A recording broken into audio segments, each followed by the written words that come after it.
even reflections on simple experiences, such as your perceptual experience of this desk, Husserl's desk here, help to illustrate several conclusions phenomenologists draw from their descriptions of experience. Now, perhaps the most fundamental of their conclusions is that consciousness is actually not inside our heads. Sartre calls that misconception the illusion of immanence. This misconception is actually surprisingly widespread. It makes it seem as if consciousness or mind was a container, an empty cabinet, or a blank slate, as John Locke once put it, which is empty unless it is filled with ideas, and which has no intrinsic relation to the world, but only stands in relation to the world when it is causally influenced by external objects. Now, this renders intentionality a relation between two objects in the world, the internal mind and an external object that causes changes in the mind. This objectivistic causal model might make sense in some concepts, but not so much in practice. Paying attention to your perception here of the desk, for example, does not make you retreat inside your head, in order to, for example, observe causal effects that the desk might have on you. But it actually leads you to reflect on what the desk is like for you. It leads you to the desk itself. What's more, while you're sitting here, you cannot only perceive objects in your perceptual field, such as the desk, but of course there are many more objects in your perceptual field, but you can also think about, let's say, the center of the earth, or the principle of non-contradiction, or you can think about square circles. You can imagine pink elephants, rainbow-colored unicorns. You can imagine what it will be like the next time you go to the dentist, right? Or you can imagine the best possible state. You may remember, while you're sitting here, perhaps a dead relative, or the first pet you had as a child, or the best vacation you ever had. Right? These are all things that you can intentionally relate to while you're sitting here.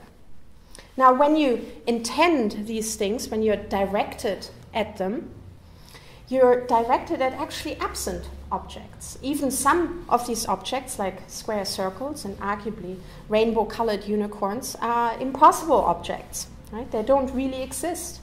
Other objects are ideal objects, like if you think of the number 2. That's not a perceptual object like a desk. So your directedness at all of these objects is obviously not brought about by them causally affecting you in your immediate perceptual environment. However, when you're imagining, remembering, or thinking about any of these things, you're not relating to nothing either. And you're not relating to mental images in your head, right? You're relating to something. Your experience doesn't cease being intentional just because the object you're relating to is not in your immediate perceptual environment, or doesn't even exist at all. And this is because consciousness is intrinsically intentional. Intentionality is the most fundamental structure of consciousness. Phenomenological reflection is therefore not introspective. Phenomenologists do not try to look inside their heads in order to see what's going on there, in order to analyze consciousness in that way, because consciousness isn't in our minds, or it isn't in our heads. In fact, it's not inside anything, right? Because it's a relation. Consciousness is our relating experientially to the world, also to ourselves and to each other. Phenomenological descriptions are therefore gained from reflections on different modes of experientially relating to something, which includes both the lived experience itself, what it is like to perceive, to imagine, to conceptualize, to calculate, for example, and the object of experience as it is experienced, or in the sense in which it is experienced, as a perceptual object, as a conceptual object, a remembered object, and so on. Freed from our natural objectivistic assumptions, we become open to noticing that our life world is not just made of real facts and events that we can explain causally, but that it also has a dimension of ideality. For one, we can be directed at the same thing in different ways or in different senses. When you perceive Husserl's desk, you are perceiving one and the same desk, but you do so in distinguishable profiles or perspectives. Once from here, another time from here, and so on. The desk, as it is experienced, is an ideal object in the sense that it is irreducible to any of the real experiences you have of it, and in the sense that it is experienced as the same in those different perspectives. That's not only true of your individual experiences. This desk is perceived by all of us as the same public object, although we're all seeing it from different angles and from different viewpoints. And although we're undergoing different psychological and neurological events right now. All of us are seeing this object, but of course, neurologically and psychologically, different things are going on.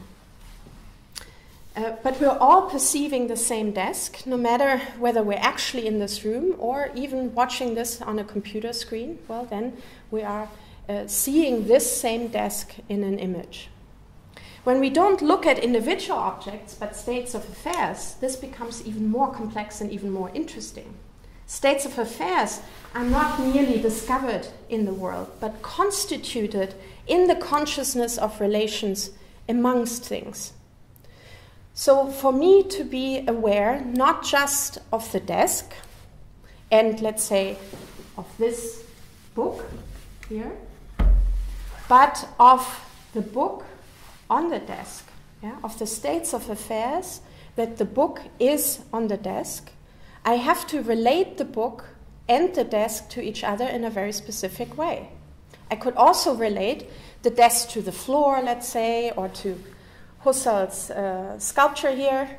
I could also relate the book to the other book that is lying next to it. These would be all different ways. But when I constitute the states of affairs, I'm now relating to that relation, and I can make judgments about it. I can talk about it. It's still the same state of affairs. I can also formalize it, for example, mathematically, as a set, let's say, of two objects that I can describe with the number 2. Or logically, in the formula S is P, as the book is on the table, P. Whatever I do, however, I cannot reduce the state of affairs to any one experience of it. To do so would be to commit a fallacy that at the beginning of the 20th century and at the end of the 19th century was known as psychologism. The very popular belief that all objects that we cannot reduce to physical objects, to their physical nature, like for example logical objects, could be reduced to the psychological events involved in generating awareness of them. Husserl actually made a big splash on the philosophical scene because he gave such a strong criticism of, such a strong critique of psychologism. And all post-Husserlian phenomenologists, no matter how far they depart from Husserl in other ways, agree with him on that. Now, another way to think about this is to say that phenomenological, philosophical thinking is a distinct mode of thinking that reveals basic structures of experience and of the life world, which the sciences, the empirical sciences, do not and cannot reveal because they always have to make certain assumptions about the world in order to get going in the first place. Yeah? So that is something that was true of 19th century and early 20th century psychology, but it's still in principle true of cutting-edge neuroscience today. Phenomenology considers objects only in their relation to consciousness, in relation to how they're experienced. Sciences such as physics or chemistry may deal with objects independently from consciousness. They are after the physical or chemical, let's say, compositions of things and after their causal interrelations. Phenomenology, on the contrary, is about the world of sense or the world of meaning, is another way to think about the life world. It studies objects as they are meant and as they are meaningful to conscious organisms, mostly but not necessarily exclusively human ones, from the first person perspective. When you regard the world as it appears, you also always have to consider to whom it appears. Husserl used the generic term consciousness for this. Heidegger thought that had far too much philosophical baggage, right? So he used the term Dasein to refer to a being there in the world for whom things can appear in meaningful ways. However, the basic idea is similar. The to whom of appearance, or the for whom of meaning, plays a constitutive role in experience. The world understood as the world of meaning, the life world, as Husserl put it, is constituted in the acts and practices of the conscious organisms whose world it is. Husserlian phenomenologists therefore refer to constituting consciousness as transcendental and to the, in whatever manner, constituted objects as transcendent. Based on these considerations, we can understand phenomenology as the study of consciousness and appearance, or as the study of sense and meaning, where sense and meaning can also be understood practically, as the sense things make to us in our ways of using them and in our ways of living amongst them.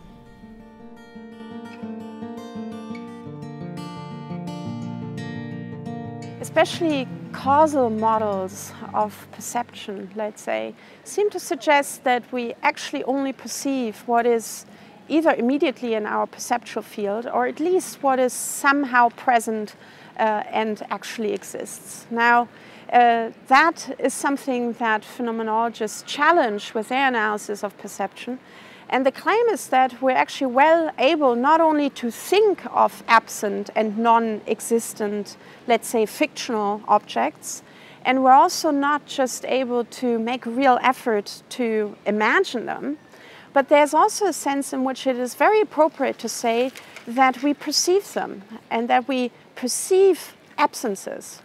Now, that thought might be a little counterintuitive at first, but Sartre in Being and Nothingness actually gives us a very ordinary example of this, because he wants to say, well, you know, you're already acquainted with this idea. It's nothing that you need to think very hard about. You only need to reflect upon your own experiences. And the example that he gives is, well, you know, imagine you're entering a cafe, you're expecting your friend to be there. You look at the table where you expect him to sit, because that's where he always sits, and he's not there. So you immediately perceive, without imagining anything, without thinking of anything, you immediately perceive his absence. And then more things happen as well, because the whole cafe, in a way, is being transformed into the mere background to your friend's absence, which is very much on the foreground. And actually, the longer you wait, the more on the foreground of your perception it will be, the more intense will be your experience of his absence. Now, that's maybe a rather sad example, if you will, because, you know, you've been stood up. But there's also a positive example, which we, for example, find in Virginia Woolf's The Waves, where she talks about this delicious feeling of anticipation when you're waiting, let's say, for your friend or your lover to arrive, and you're sitting somewhere waiting, and in a way the whole room is transformed into the background of that positive anticipation and into the background of his or her arrival, so that the whole room, in a sense, sparkles with positive anticipation, and everything ordinary about the room actually falls away. So these are, at least two examples, and you might find enough in your own life as well, for how ordinary it actually is when as soon as you think about your experiences, to say that, well, we all perceive not only what is present, but we also perceive absences.